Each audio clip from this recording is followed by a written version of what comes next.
Many people never achieve their goals because they have too many toxic, negative, energy draining people in their lives. And you have to have goals outside of your comfort zone that will challenge you, because in order to do something you've never done, you've got to become someone you've never been. And you got to have a mentor who's experienced, who's been there, done that. And as a result of that relationship, because you can't see the picture when you're in the frame. Muhammad Ali said, "I'm the greatest," but he never won a championship without Angelo Dundee. And Michael Jordan never won a championship without Phil Jackson. So you've got to have someone that can see something in you that you can't see, that can take you to a place within yourself that you can't go by yourself. Welcome to Impact Theory. Today's guest is a best-selling author and one of the most lauded and sought-after speakers on the planet. But nobody would have predicted that given where he started. Born on the dirty floor of an abandoned building, he and his twin brother were later adopted and raised as two of 7 children to a single mother who struggled to make ends meet. He was deemed teachable but mentally retarded when he was a kid, and classmates referred to him as the dumb twin. Despite all of this, however, one day, while shining shoes, he paid attention to the powerful words of the motivational tapes one of his most successful customers was listening to. The message made him realize that with enough effort, he could turn his life around. He began reading and drinking in as much wisdom as humanly possible, and after years of relentlessly improving his skill set and receiving encouragement from mentors, he stepped into what he now calls his power voice. Since then, he has hosted popular national TV and radio talk shows, won a Chicago area Emmy, spoken to crowds as large as 80,000 people, written best-selling books, and received the National Speakers Association's most prestigious award, the Golden Gavel. He was named by Toastmasters International as one of the top 5 outstanding speakers in the world, and he's been featured by NBC, Success Magazine, Inc., and the Washington Post, to name but a few. So please, help me in welcoming the man who refused to accept the limitations placed on him by others, the multiple-term state representative for Ohio, who can count AT&T, Disney, and IBM among his staggering client roster. One of the most powerful orators and teachers of our time, Les Brown. What's up, brother? Thank you. How you doing, man? Great, thank you. Thank you. It's a pleasure to be here. Dude, it is so good to have you. You are an unparalleled motivational preacher. And I use that word very intentionally. You have a way of conveying a message with such chills-inspiring, goosebump-giving power. It's really, really extraordinary to witness, and becomes all that much more powerful knowing that you didn't start there, that wasn't sort of naturally, your beginning, and you've called life a battle for territory. Yes. What do you mean by that? That the things that you get in life, Frederick Douglass said, we might not get everything that we fight for, but everything we get, it will be a fight. So, and I love the quote that life is a fight for territory. And once you stop fighting for what you want, what you don't want will automatically take over. Like getting ready to come here to see you. I want to just, first of all, thank you for the great work that you're doing. I watch you and I study you, and you have had some incredible guests that impacted my life. And preparing to come here, I'm being treated by Cancer Centers of America for 4th stage cancer, which I've been kicking cancer's butt for 27 years. And I've been working on getting a 6-pack before getting here. I still got 1 pack. And I've been working to get some muscles so I can wear my t-shirt, but they weren't large enough, so I wore a long sleeve. That's amazing, man. Talk to me about cancer. You've had such an upbeat attitude about it. It's really pretty extraordinary. Was that your initial reaction? Did you go through a trough of despair when you first got diagnosed? Like, how have you framed that? Dr. Alfred Golson, who has since passed, was a very unusual guy. And he told me, he said, "Mr. Brown, you have cancer." I said, "Can you give me a second opinion?" He said, "Yes, and you're ugly too." I said, "Oh my God." So I didn't have a chance to have fear, because those 3 words, "you have cancer," 3 of the most feared words in 7 different languages. I saw it as a fight. And from that time to this time, my PSA was 2,400. And that stands for prostate-specific antigen, and now it's below 0 and metastasized to 7 areas of my body, which was a good thing because 7 is my lucky number. Okay, so I never was fearful that I was going to die from it, and I think that I read something by Dr. Norman Cousins. He wrote a book called The Biology of Hope, and he talked about the fact that when something happens to you, you don't deny it, you defy it. And I was defiant that I'm going to beat this, I'm going to handle this. That there are people who many times when something happens to them, that they embrace it from a place of fear and it takes them out. And L.C. Robinson said, things may happen to you and things may happen around you, but the most important things are the things that happen in you. And you have to stand up inside yourself and deal with it and handle it. So fortunately, that never bothered me, but I had sciatica pain. That had me speaking in unknown tongues. And I was in a wheelchair for several months, speaking from a wheelchair. And it was something that I dealt with that frightened me. Will this ever end? It was 24 hours. I lost a lot of sleep. It was exhausting, going from all type of specialists in and out of the country. And just one day, it stopped. And I'm glad that I'm past that. I feel like when you go through some stuff, there's some certain things that you don't want ever to see again, and that's what I don't want to ever see again. But fear has not been the biggest challenge that I've faced with the things that I've been dealing with in terms of my health. Well, talk to me about the process that you go through mentally. So there have been a few times in your life in getting to know your story where they seem like really key inflection points. Being told that you were teachable but mentally retarded, that for sure is something that would define most people, and they would have a hard time escaping that. Being told that you have cancer, that it's stage 4, that they don't know how to treat it, like that's something that consumes most people. How do you build that resilience? So maybe by the time you get to cancer, you've already done so much work, so I get maybe how that one you're protected by the mechanisms you've built, but in the beginning, how did you crawl out from under the labels that people were putting on you? The easiest thing I've done was to get out from under the labels and to live the life that I live. The most difficult thing I've ever done was to believe that I can do it. What's the difference? The difference is that when you don't know what's impacting you, and it's something that's holding you down and you're not aware of it. The great anthropologist Margaret Mead was in a restaurant in London, and a guy was serving her and said, "There's several Americans here tonight." And she said, "Is that right?" "Yeah." So let me know when you serve them dessert. I'll tell you exactly how many are here. He said, "Oh, you couldn't possibly." And so he came back and said, "Okay, I've done it." And she got up and she walked around and she came back and she said, "There are around 25 here." And he looked at the roster. "How did you know that?" Say, "In America, we eat differently from you when we eat a dessert. You eat it from the crust toward the tip. We eat it from the tip toward the crust. When you eat a slice of pie, how do you eat yours?" Definitely, yeah, from the tip back to the crust, for sure. Yeah, okay, and so there are things that when you, in my situation, when you live in a dominant culture that is designed to destroy your sense of self and your belief in yourself, and you have to learn ways in which you can begin to connect with this power that you have within yourself to handle where you are.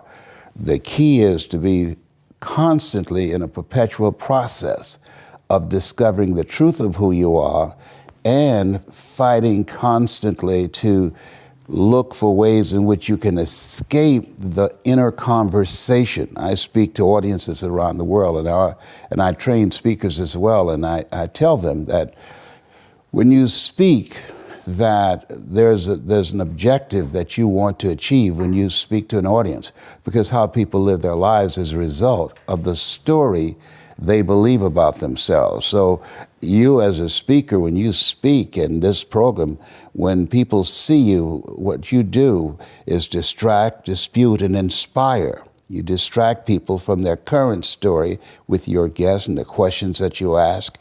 Through the process of the ongoing questioning and the way in which they respond and the things they have learned, you dismantle their current belief system and inspire them to create a new chapter with their lives.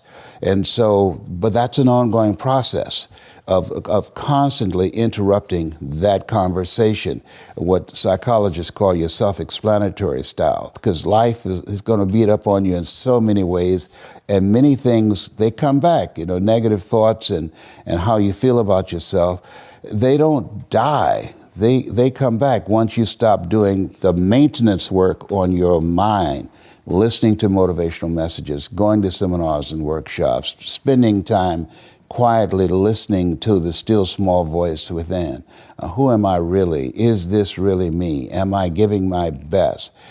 Am I just reflecting what's around me? Because all of these various things affect how we show up in life. And so having a strategy to continuously find ourselves reaching higher. Robert Schuller had a book, is not very popular, but I loved it. It's called Peak to Peak, U-P-E-A-K to P-E-E-K, because you're constantly reaching higher to find out and discover your better self. Yeah, I want to talk about that difference between, so you have the notion of figuring out who you really are, and I assume you mean beneath the labels. So people are telling me that I'm not smart, but that's not necessarily true. Mm-hmm. So I want to get down to that layer of what I'm really capable of. But you also talk about, we have this profound ability to change, and you talk about people needing to be relentless, like to relentlessly pursue that growth.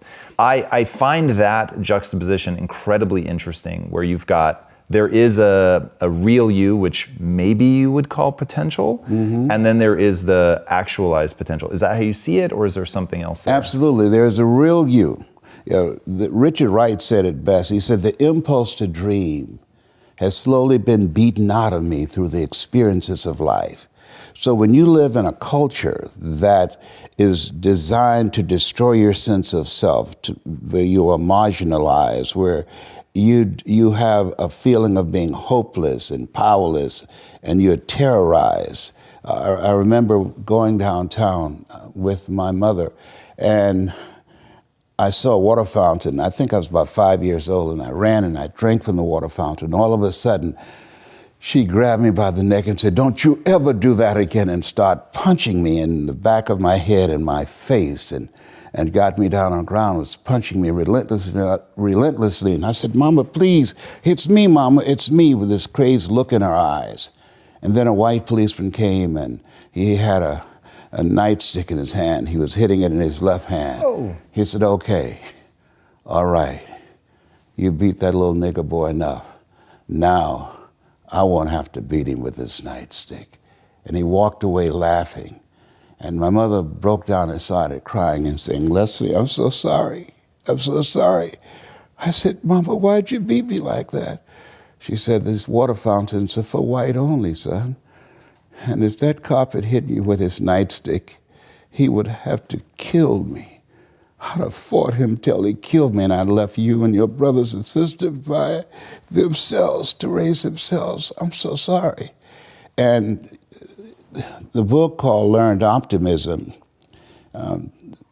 Seligman talk about the fact that between ages 0 and 5, we determine what's available to us and what's not available to us. And so that was a defining moment. I knew there are certain things I could not do, certain places I could not go.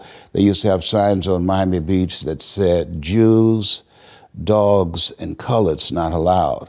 And so now you have to operate within the constraints of the dominant society and the things that they've created for you.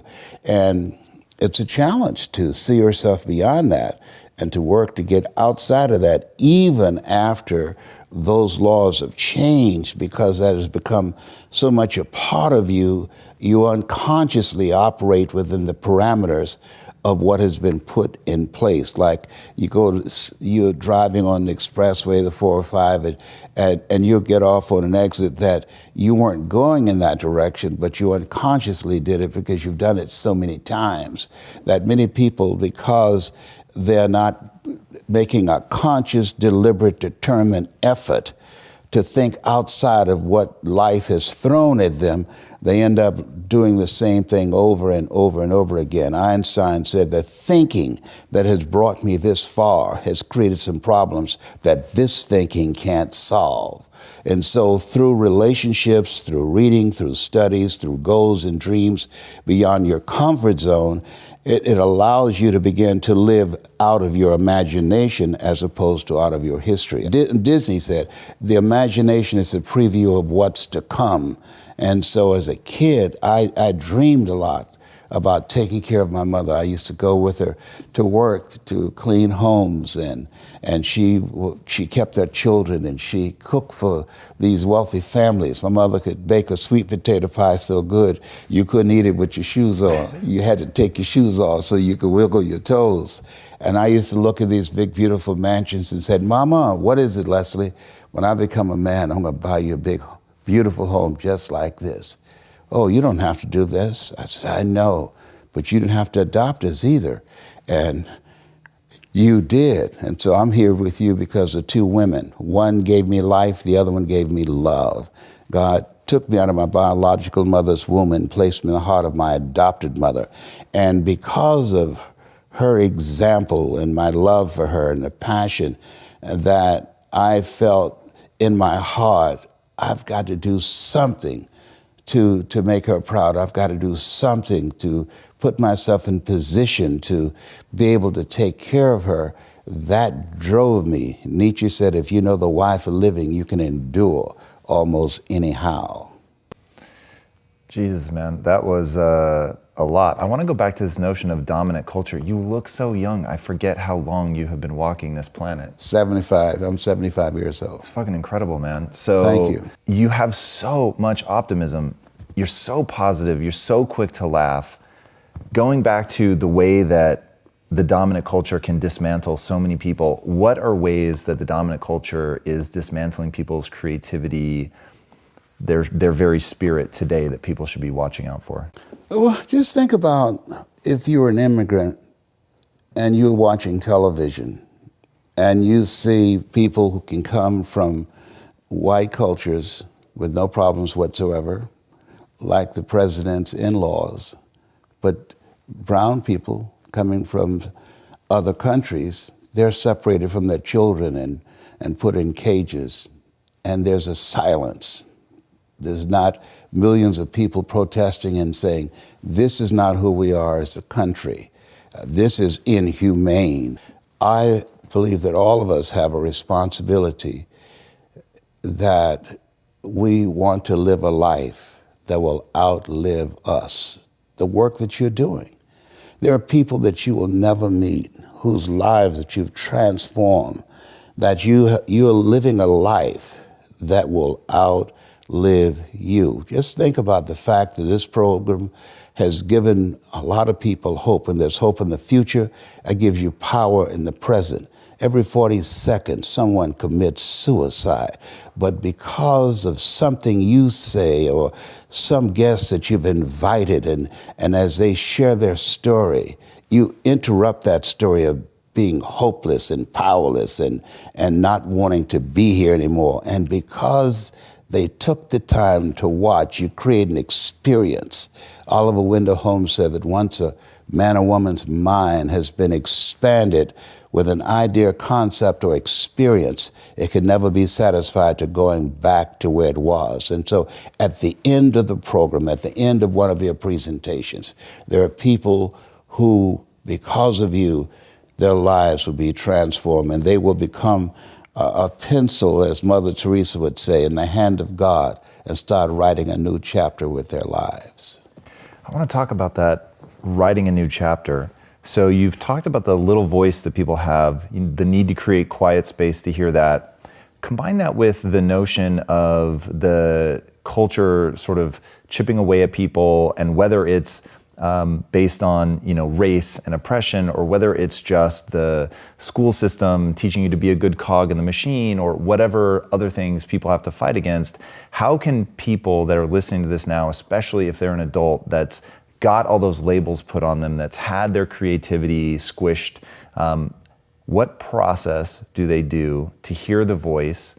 What sort of communion can they do to create that imagination that's going to allow them to get out of that and move towards something new? That's the reason why you designed this program, you and your team, for them to do that they have to expose themselves to something that will give them a different vision of themselves. And in addition to that, they have to put themselves in a community of what I call OQP, only quality people. A gentleman who dramatically transformed my life, I was a junior at Booker T. Washington High School in Miami, Florida, and I went in his class looking for another friend, and he said, go to the board and work this problem out for me.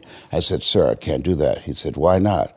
I said, I'm not one of your students. He said, do it anyhow. And the other kids started laughing, saying, he's Leslie, he's DT. And he said, what's DT? His brother is smart, but he's the dumb twin. And I said, I am, sir. And he came from behind his desk and he pointed at me. He said, don't you ever say that again. Someone's opinion of you does not have to become your reality. And he taught me three things. He said, if you want to become successful in life, young man, he said, number one, you got to change your mindset. He said, you don't get in life what you want, you get in life what you are. Number two, practice OQP, only quality people. You earn within $2,000 to $3,000 of your closest friends. I found that out. I left all my broke friends. I said, y'all got to go. Because I used to be so broke, I'd pass a bank and trip the alarm, And the third thing he said, develop your communication skills, because once you open your mouth, you tell the world who you are. He said, those are three major things that you want to work on that will liberate you from living in Liberty City, living in poverty in Overtown.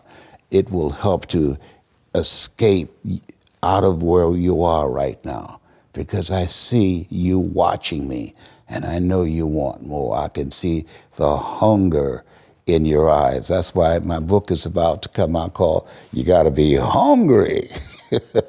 I love that notion. I love that title. So how do people get hungry? You get hungry by finding something that's you. I believe that all of us are born unique, but most of us die copies. You got to find out what is it that turns you on, what resonates with you. One of the things that I realized and what allowed me to become successful as a speaker, the speaking industry has been hijacked by people who speak to sell, and it's okay to do that and make money. I speak to change lives because somebody spoke and changed my life. So this is my passion. This is my drive. This is something that I feel in my heart. And so the key to that hunger-driven life is a heart-centered life. I didn't do what I'm doing for years because of my programming, because of the culture in which I was raised in. I would see other people with degrees and PhDs and MBAs and credentials I don't have, and I convinced myself I couldn't do it. But Mr. Washington, on that day, we became friends, and he taught me not only someone's opinion of you does not have to determine your reality. He said that you have to work on yourself and you have to have an unstoppable attitude, and no excuse is acceptable, and you got to make it a priority, a non-negotiable in your life, and hold a constant vision of what it is you want to achieve. See it accomplished and go all out. Find a way to win. In spite of the setbacks, in spite of the disappointments, in spite of your failures. I tell people when I'm giving presentations, you will fail your way to success. I have a saying, is life knocks you down, try and land on your back, because if you can look up, you can get up. And so those experiences of going after goals that's beyond your comfort zone and having relationships that will challenge you and surrounding yourself with coaches and mentors who can take you to a place within yourself that you can't go by yourself because you can't read the label when you're locked in the box.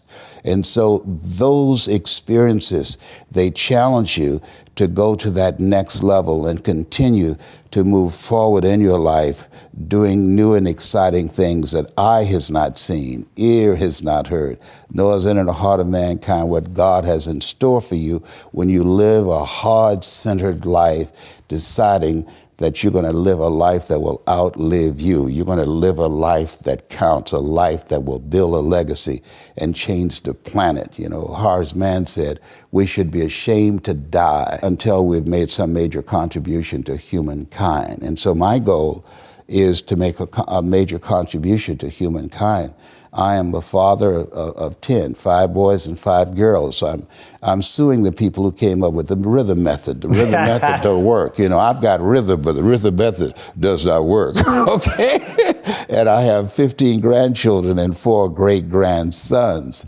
And so every day when I get up, my mindset is, what is it that I can do to touch and impact somebody's life today? What is it? What does that look like? Like seeing you, I'm so excited. I started doing push-ups. I said, well, I'm going to go on. He's going to see that I got muscles too. Man, what you've done with your mental muscles is so extraordinary. I don't know that you need to worry about anything else. Talk to me about your grandkids, your great-grandkids. Like if you had just an hour to spend with them, what would you give them in terms of setting them up the way that Mr. Washington set you up? Like, what are those core principles that you think are most impactful? One, get to know yourself. That I believe that we're taught, be ye not conformed to this world, be ye transformed by the renewing of your mind, is because... What does that mean? Like, that sounds slick as hell, but I don't actually understand. I know it. What it means is that don't live the life that has been given you. By the culture, by your parents. By their circumstances, by the people that's around you. That Sidney Poitier wrote a book called The Measure of a Man. And he said, when you go for a walk with someone, something happens without being spoken. He said, either you adjust to their pace or they adjust to your pace. Whose pace have you adjusted to? And so there are things that we pick up and we think that they're our choices, but they're the choices that we've been programmed by life to do. When we leave our homes in the morning, we're bombarded with over 6,000 advertising hits through Facebook, through Twitter, through Instagram, through television, through our phones and through our communities, and through the computers. And so all of these things are impacting us every day. So if you don't have a program for your mind, then your mind is going to be programmed, and you'll find yourself doing things that you did not know, and that they affected you, that they, through marketing techniques and strategies, that they will create a thirst within you. I came up in an era that said if you built the best mousetrap, the world will be the path to your door. But if you know marketing, people will sleep outside your store to buy a telephone they've never touched or seen. But because of the marketing, they said, I got to have that. And when they get it, it's a smartphone, but they're a dummy because they don't know how to work it. And that is me. I got a smartphone, but all I can do is do text messages on it.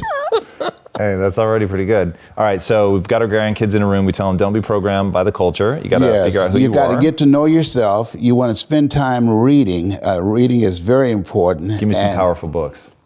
One of the books I enjoy is by my mentor, Mike Williams. He saw this Les Brown before I saw him. I was a disc jockey at WVKO radio station in Columbus, Ohio. And he said, hey, Brownie. I said, yes. He said, you know why you go see Robert Schuller and Tony Robbins and Zig Ziglar?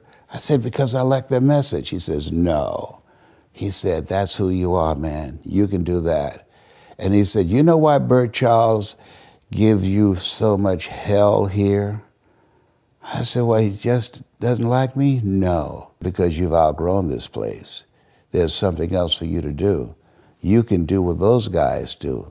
But at that time, I was suffering from possibility blindness. I couldn't see it. I had the conversation in my head of being labeled educable mentally retarded and failing twice in school. But over the years, experiences continue to peel away, and you wax a floor. You don't put wax on the existing floor. You strip it first. And so over the years, the seminars, the workshops, the examples, the things that I observed, like people like yourself, begin to peel away and penetrate and connect with that part of myself that says, I can do this, I can do more, and I deserve more. And so I would teach my kids that you have to transform your mindset. You have to continuously upgrade your relationships. My youngest son, John Leslie, poses a question. He said, when you have goals and dreams you want to achieve, he said, ask yourself the question, who should I count on and who should I count out? And so many people never achieve their goals because they have too many toxic, negative, energy draining people in their lives. And you have to have goals outside of your comfort zone that will challenge you, because in order to do something you've never done, you've got to become someone you've never been.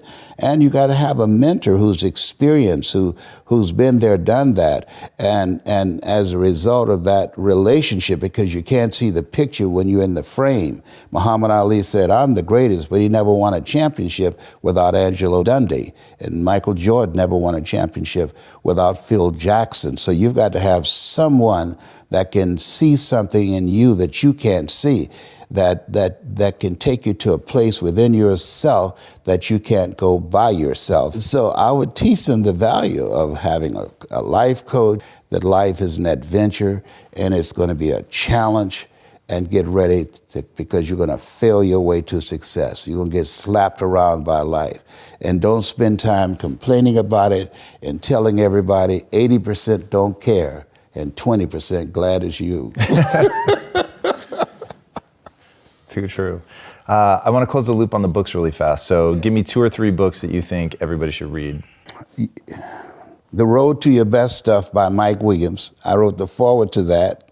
Live Your Dreams by me is a very good one. Another one that's a little known book that people don't talk about, it's by Robert Collier, called Secret of the Ages. That's a book that really inspired me, that Mr. Washington gave me, Secret of the Ages. Another book that I love. What is The Secret of the Ages? The Secret of the Ages, that you have the power to do more than you can ever begin to imagine. Don't underestimate yourself. You don't know enough about yourself to become a cynic. And so you've got to challenge yourself to access that power that you have within you. You're more than a conqueror. And the other one is a little small book that I don't care how many times I read it, I always get something of value. James Allen, As a Man Thinketh. And they have a female version of it, As a Woman Thinketh. Those are books that I enjoy very much. What is it about As a Man Thinketh? I tried reading it, and to be honest, I couldn't get into it. But I've heard a lot of people that I respect a lot say that book really has something. What am I missing? You know, he died in prison. And in spite of all of the things that he went through, because he was a guy that was ahead of his time, his experience in the area where he was, and being in prison because of his philosophy of life, didn't make him bitter. You know, we've all heard the saying, things in life will make you bitter or they'll make you better. And he became better. He did even more profound work while he was incarcerated before he ultimately died. And so his focus on the value of not only just changing your mind, but having a program to do maintenance work on your mind, because those negative thoughts will come back with a vengeance. Once you stop the ritual of whatever you're doing, that will hold those negative thoughts in check. Negative thoughts are like weeds. You can't kill weeds. You can hold them down for a minute, but once you stop doing the things to overpower those negative thoughts, because we've been taught to dislike ourselves, that if I said to you, Tom, you can't do this show, you just don't have what it takes. You have a face that only a mother could love, Tom. You can't do this.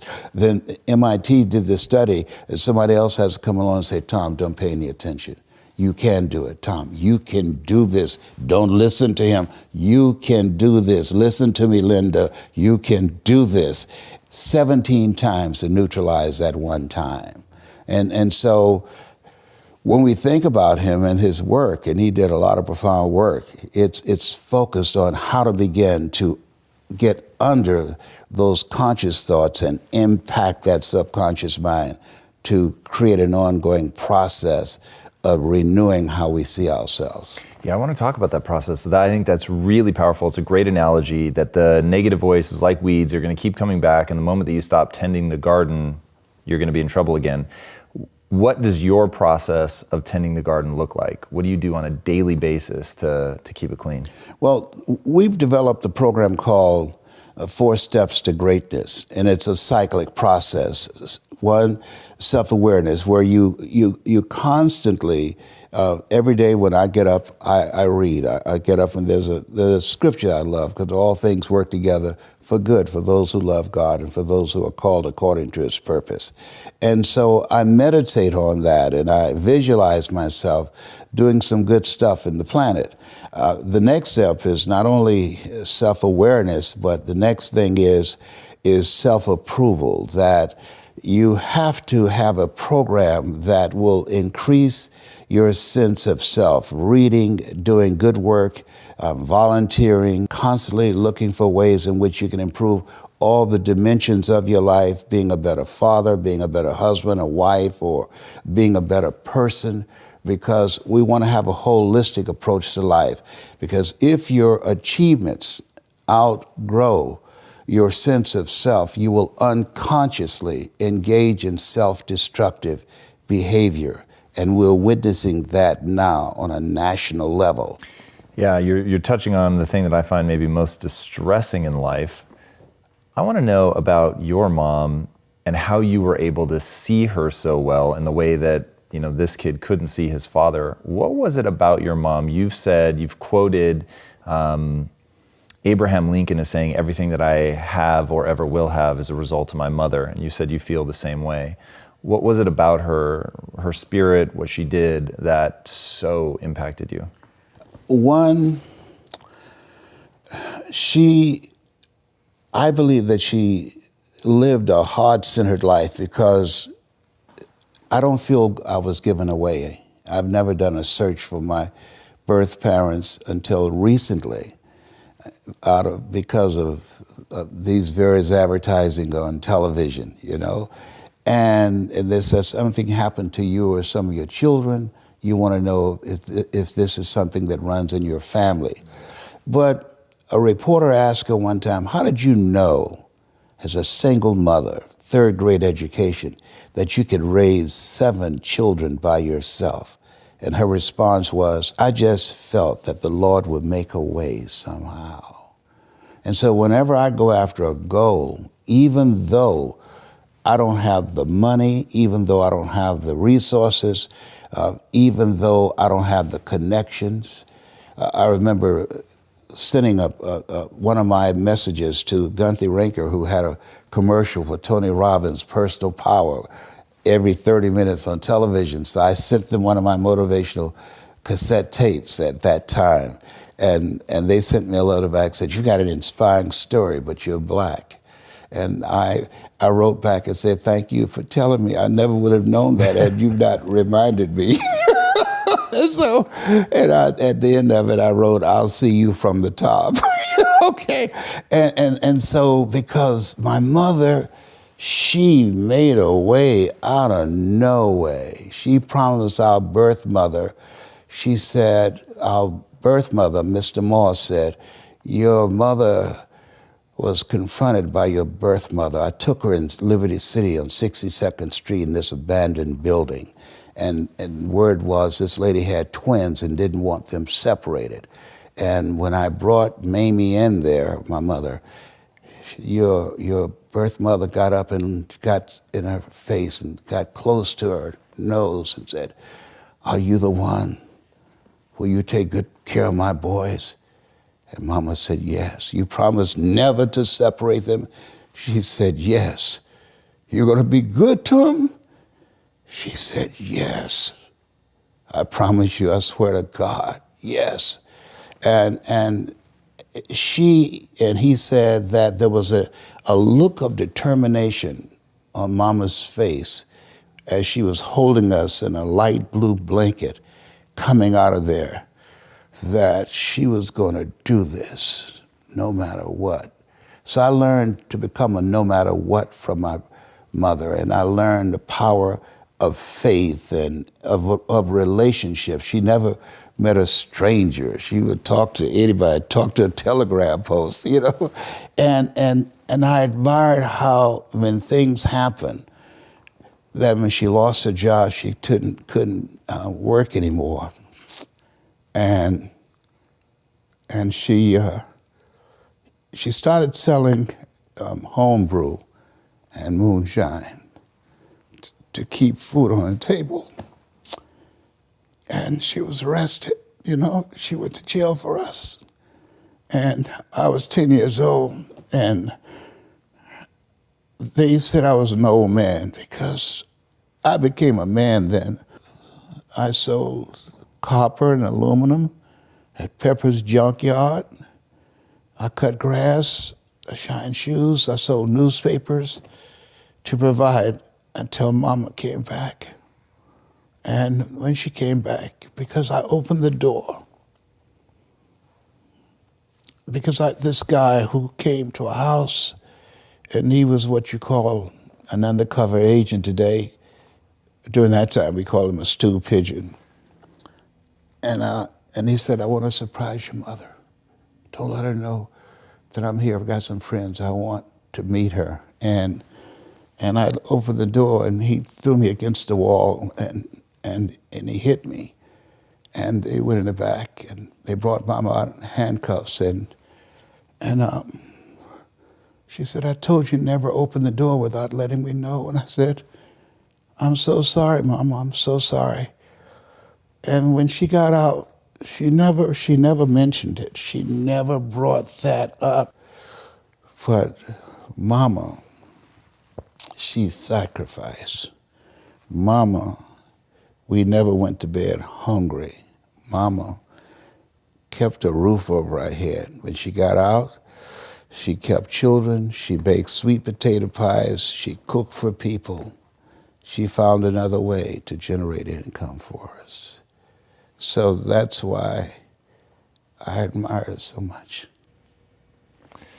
Yeah, that's incredibly powerful. You have really lived that in your life, which is extraordinary. You told one story one time, which I was really moved by, about the by any means, being relentless, not stopping, not making excuses, selling door to door. And you and another guy started at the same time. I think it would be really powerful, especially given that context of how much your mother planted that seed in you.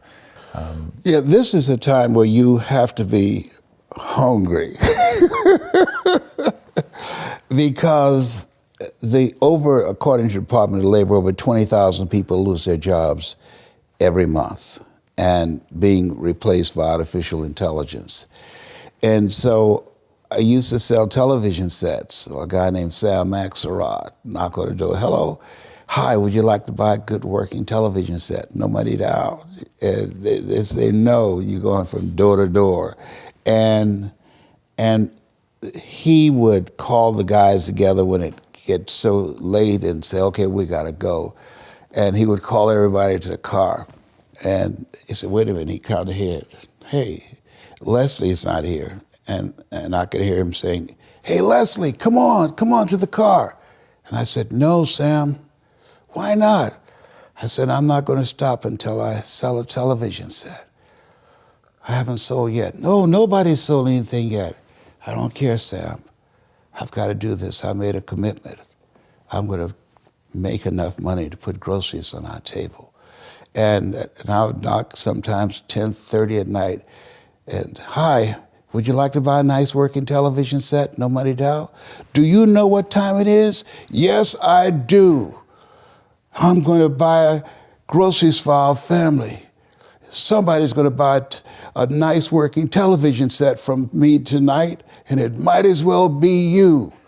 And they say, come on in here, fool. It better be a good one.